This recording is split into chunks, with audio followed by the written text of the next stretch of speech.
I'm going to apply this white slip to these terracotta mugs, and first thing I wanted to do is make sure that the slip has the proper viscosity. And so when I first opened this bucket of slip, this is L3685U, which you can Google to get the recipe. It's a fritted low-fire stoneware slip.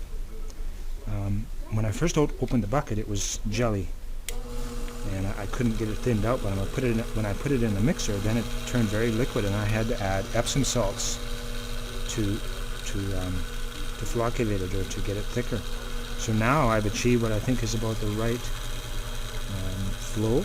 So when I turn this mixer off, I'm looking for it to go around for a couple of seconds and then bounce back a little bit, and let's see what happens.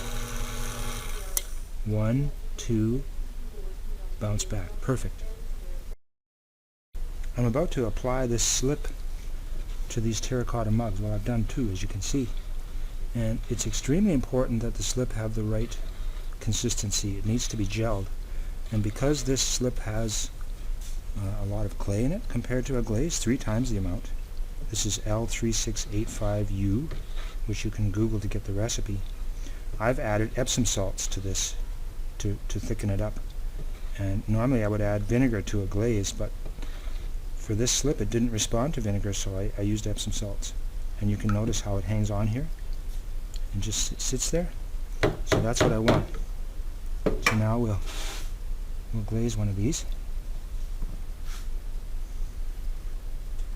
And these are leather hard, terracotta clay.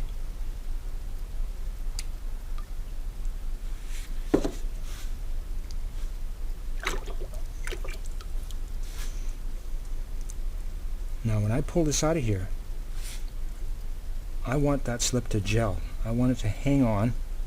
So there's a couple of drips on the rim there.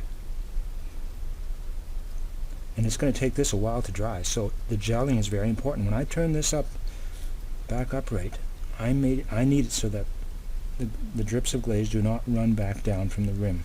So now let's see what happens. I'll turn it over.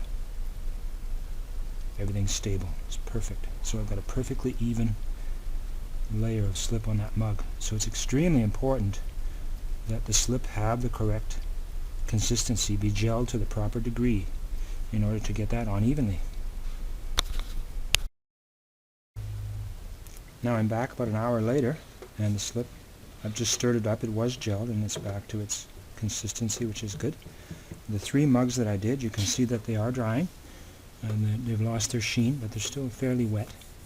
And it's very important, this white slip, L3685U, that's not just any old white clay. That has enough silica in it so that the thermal expansion is compatible with the fired body that it's on.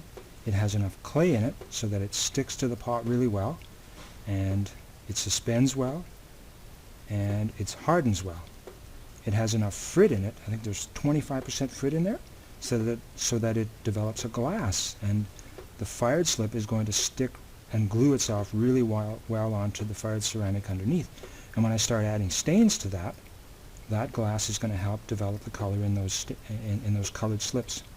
And the slip has enough Epsom salts in it so that it gels to the consistency that I need it to be in order to go onto the piece evenly. So it's more tricky to make a slip work well than it is to make a glaze work well.